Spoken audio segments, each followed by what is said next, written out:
The first sensation was cold bone deep, soul-piercing cold that felt like dying in reverse. Commander Kale Voss's eyes snapped open to the sterile glow of bioluminescent panels, his enhanced muscles screaming as they remembered how to contract. The stasis chamber hissed open, releasing him into a world that had moved on without him easy. "Kale, you've been sleeping for a very long time." The voice belonged to Dr. Naira Vel, though she looked nothing like the brilliant young Valdari scientist. He remembered. Her once vibrant azure skin had dulled to a weathered gray, and deep lines etched her face like a map of centuries spent in exile. Kel's throat felt like sandpaper. "How long?" he croaked. 250 years. She offered him a nutrient solution, her hands trembling slightly. "The galaxy believes you're dead. The war. It ended badly for humanity." Memory flooded back in violent waves. The final assault on the Valdari command ship, the betrayal by his own council, Admiral Chen's face as he ordered Kel's retreat cut off. "The plasma cannon that should have killed him. You saved me. It wasn't a question." Naira nodded, guilt heavy in her violet eyes. "I couldn't let them erase what you represented. Hope, defiance, everything my people forgot they once admired about humanity." Kale struggled to his feet, his augmented frame adapting quickly despite the centuries of dormancy. Through the chamber's viewport, he saw Earth, but not the Earth he'd died defending. Massive Valdari citadels rose from his home's surface like metallic tumors, their energy signatures visible even from this hidden lunar facility. "They didn't just conquer us," he whispered. "They replaced us." "No," Naira said firmly. "Humanity survived, but they're scattered, subjugated, forgotten. Most don't even remember the war." The Valdari Empress rewrote history itself. A new emotion crystallized in Kel's chest, not just grief for what was lost, but rage at what had been stolen. His people's memory, their dignity, their truth. "Where are the others? My strike team, the resistance leaders?" Naira's silence was answer enough. Kel's fists clenched, servos in his enhanced bones whirring to life. "Then I'll have to remind them why they should have made sure I stayed dead." "Kale, no. Vengeance won't restore what we've lost." But the legendary warrior was already moving, his mind calculating, planning. 250 years of peace, built on lies, time to wake up the galaxy. The hidden chamber's alarms began to wail as Kale accessed the facility's data banks, his neural implants interfacing with systems that still recognize his command codes. Somewhere in the vast network of Valdari surveillance, his resurrection would be detected soon enough. Let them come. Let them remember what they'd tried so hard to forget. 3 days after his awakening, Kale stood in the ruins of New Geneva, the last free human city before the collapse.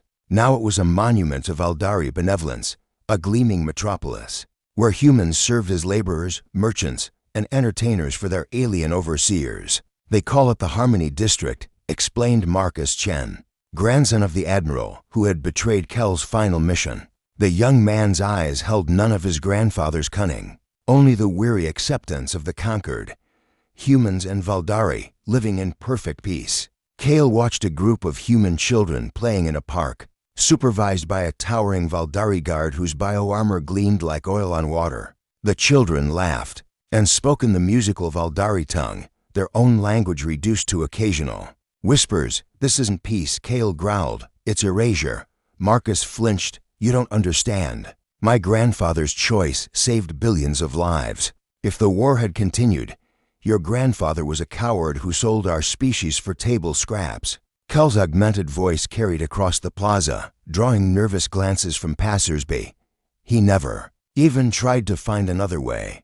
There was no other way." Marcus's composure cracked. "You're a relic, Commander, a ghost from a war that nearly destroyed us all." But Kale was already moving through the crowd, his enhanced senses cataloging every detail. The way humans instinctively averted their eyes from Valdari citizens, the subtle segregation in shops and restaurants, the memorial to the Great Reconciliation that erased every mention of human resistance. In the memorial's shadow, he found her captain Elena Reyes, once his most trusted lieutenant. Now ancient and bent with age, she sat feeding pigeons, her weathered hands steady despite the decades. "Elena." She looked up, and for a moment, confusion flickered across her face. Then recognition dawned, followed by something that might have been terror. Kale, but you're dead. They said you died at Titan Station. Another lie. He knelt beside her, noting how other humans gave them a wide berth. Elena, I need to know. Who else survived? Who else remembers? Her eyes filled with tears. We had to make a choice, Kale. The war was lost. The Valdari offered terms harsh, but survivable. Your death. It became a symbol of human aggression, proof that we needed to be guided, controlled. My death was supposed to inspire resistance, not justify surrender. The resistance died with you. We were broken, scattered, leaderless. She gripped his hands with surprising strength, but we endured. Humanity endured. Kale looked around at the monument, at the humans who had learned to bow their heads, at the children who spoke alien words more fluently than their own heritage. This isn't endurance, he said. This is slow extinction. Elena's voice dropped to a whisper. Then what would you have us do? Rise up again. Watch our cities burn. See our children die in another hopeless war, for the first time since awakening. Kale felt the weight of the centuries between them. Elena had lived through defeat, occupation, the long, slow process of accommodation. She had made choices he never had to face, but that didn't make them right. I'm going to give them back their history, he said. All of it. The war, the betrayal, the price of their peace. As he stood to leave, Elena called after him. Kale, even if you could turn back time, would you? Knowing what it would cost. He didn't answer. But in his heart, the warrior who had died at Titan Station was already reaching for his weapons. The abandoned subway tunnels beneath New Geneva had become a maze of forgotten spaces where those who remembered gathered in secret. Here, in chambers lit by scavenged power cells, Kale found them, the descendants of his war, carrying fragments of history like sacred relics. You're really him, whispered Sarah Okafor, her cybernetic eye glowing as she scanned his biosignature. The ghost of Titan Station, the last defiant. Round her, 24 humans watched with expressions ranging from awe to terror. These were the rememberers, historians, archivists, rebels who had spent generations preserving the truth the Valdari Empire wanted buried. We kept the records, said Thomas Brennan, a grizzled man whose grandfather had served in Kell's engineering corps. Everything. Battle plans, personnel files, even footage from the final assault. He activated a holographic display, and suddenly the chamber was filled with ghosts. Kale watched himself as he had been younger, hopeful, addressing his troops. Before the doomed mission, to capture the Valdari command ship, for our children. His recorded voice declared, for the right to exist as ourselves, not as pets in an alien zoo. The present-day Kale clenched his jaw as the recording continued, showing the betrayal. The recall order that never came, the plasma fire that had seemingly ended his life. The official history says you went rogue, Sarah explained, that you ignored orders to retreat and got your entire strike team killed through reckless aggression. How convenient for Admiral Chen, Kale muttered. It gets worse. Thomas pulled up another file. The peace treaty, humanity's voluntary integration into the Valdari Empire. It was signed using forged authorization codes that belonged to you. The betrayal cut deeper than any weapon. Not only had they sold out humanity's future, they'd used his name to do it. There's more, Sarah said quietly. Dr. Vel, the Valdari scientist who saved you, she's been trying to make contact, but she's being hunted by her own people, apparently. Keeping you alive all these years counts as treason. Before Kale could respond, alarms echoed through the tunnels. Thomas's eyes went wide as he checked his sensors. Valdari security forces. Someone tracked us. Impossible, Sarah protested. This place is shielded. The chamber's makeshift door exploded inward. Valdari shock troops poured through, their armor gleaming like liquid mercury. Weapons already charging. Surrender, rememberers. Your crimes against historical harmony end now. Kale stepped forward, his enhanced muscles coiling. For 2.5 centuries, he'd been denied this moment, the chance to face his enemies again. I am Commander Kale Voss of the Human Defense Force, he announced, his voice carrying the authority of a dead age. And I'm here to collect a debt. The lead Valdari soldier's helmet display flickered as his systems identified Kell's biosignature. Impossible. You are dead. The records lie. Kale moved like liquid lightning, his augmented reflexes turning the narrow tunnel into a killing field. Vuldari pulse weapons fired where he had been, not where he was. In seconds, 3 soldiers were down, their armor cracked like eggshells, but more were coming, always more. This way. Sarah grabbed his arm, leading him deeper into the maze. There's another exit through the old maglev tunnels. As they ran, Kale could hear the Vuldari calling for reinforcements, their commander's voice tight with something that might have been fear. The ghost of Titan Station has returned. Repeat, the ghost has returned. Good. Let them be afraid. It was time the galaxy remembered why they'd worked so hard to kill him in the first place. Behind them, the chamber burned, but the truth had already escaped into the darkness. And truth, Kale knew, was more dangerous than any weapon. The Vuldari Imperial Citadel on Earth was a monument to absolute power, a crystalline spire that pierced the clouds, its surface alive with patterns of light that spoke to the alien mind, of perfect order within its highest chamber. Empress Zarakath watched holographic reports of the chaos spreading across her empire. He's already contacted 14 human colony worlds, reported General Vexstar, his bioarmor rippling with agitation. The Rememberer cells are activating everywhere. Some human settlements are refusing to report for labor rotations. The Empress was beautiful in the way predators were beautiful, all sharp angles and fluid grace, her bioluminescent markings pulsing with calculated thought. One human warrior, after 2.5 centuries of perfect peace, with respect, majesty. Kale Voss was never just one warrior. He was a symbol, the defiant one. The humans made him into something between legend and god. Zarakath moved to the chamber's vast viewport, gazing down at the earth that had once defied her grandmother's empire. Cities sparkled in the night, peaceful and prosperous under Vuldari guidance. It had taken decades to build this stability, to convince humanity that submission was survival. "Bring me Dr. Naira Vel," she commanded. Minutes later, the aged Vuldari scientist was escorted in, her once proud posture bent with years of hiding. But her eyes still held the fire that had made her dangerous to the Empire. "Your Majesty," Naira said, offering the minimal bow protocol required. "You hid him for 250 years.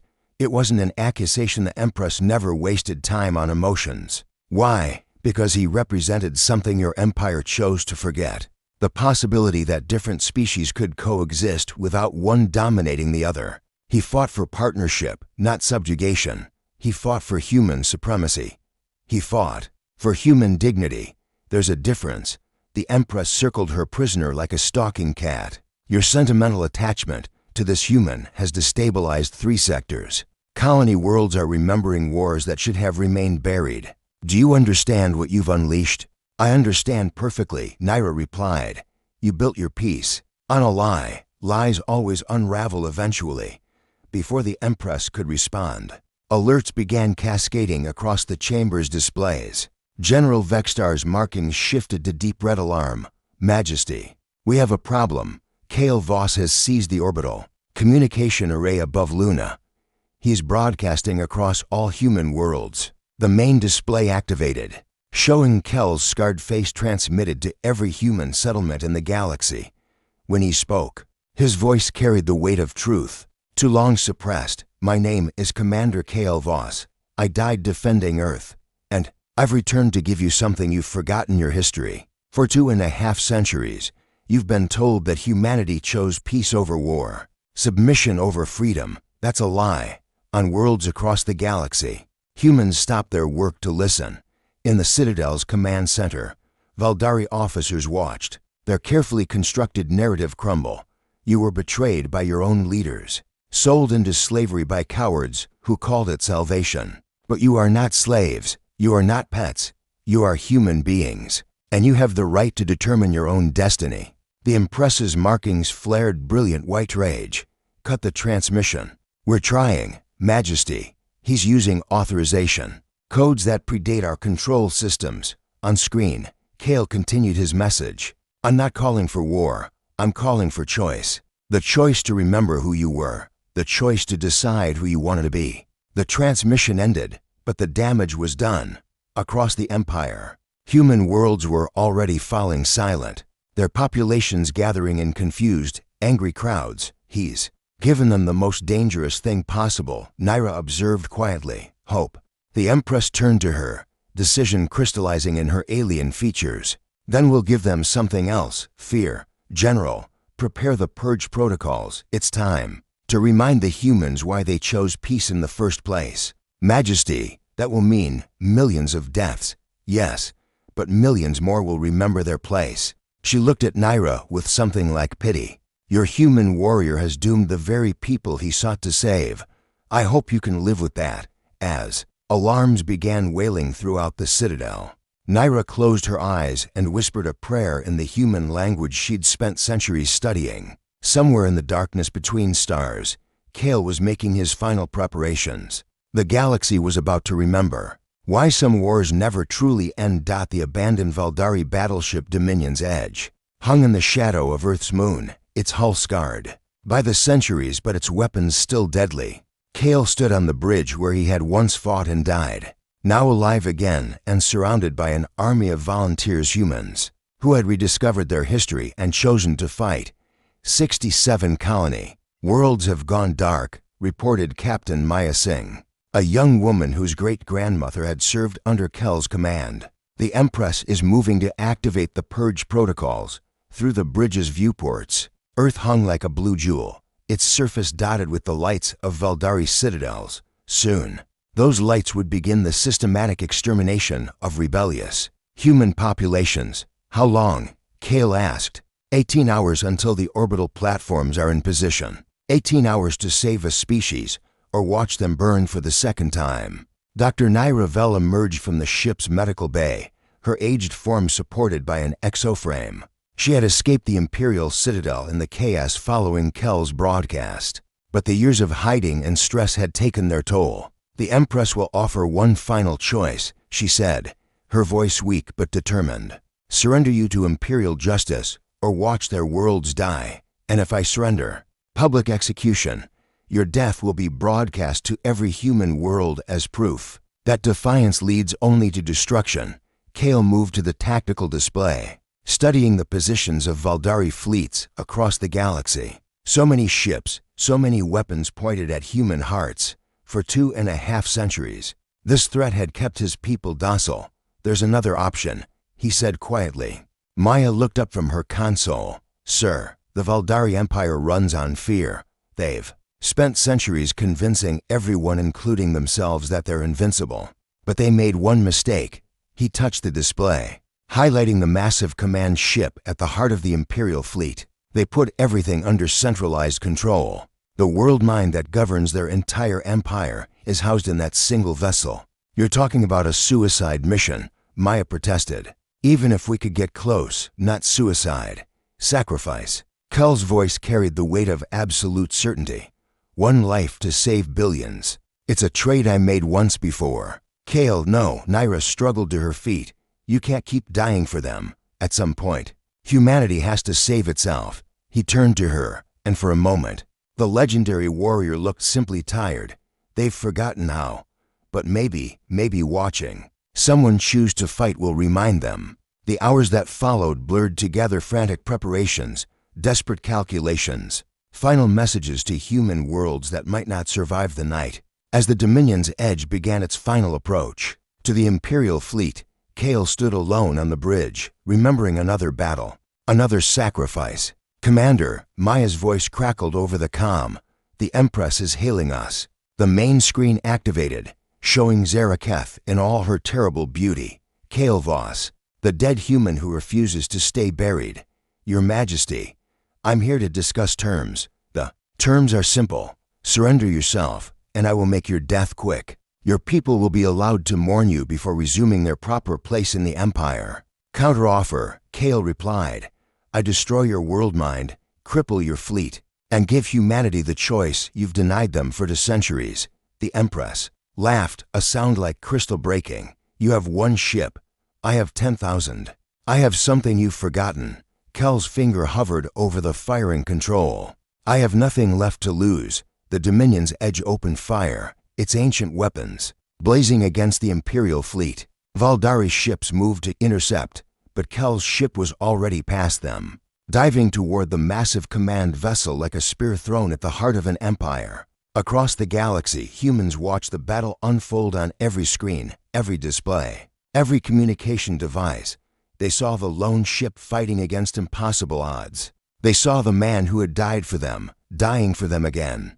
And for the first time in 2.5 centuries, they remembered what it meant to be human. The Dominion's edge struck the world-mind ship in a burst of light that could be seen from Earth's surface. In that moment, as the centralized control of the Valdari Empire collapsed, Kale Voss finally found his peace. But his war, humanity's war for the right to choose their own destiny, had only just begun. On 10,000 worlds, humans looked up at the stars and remembered they had once touched them as equals. The ghost of Titan Station had given them back their history. Now they would write their future.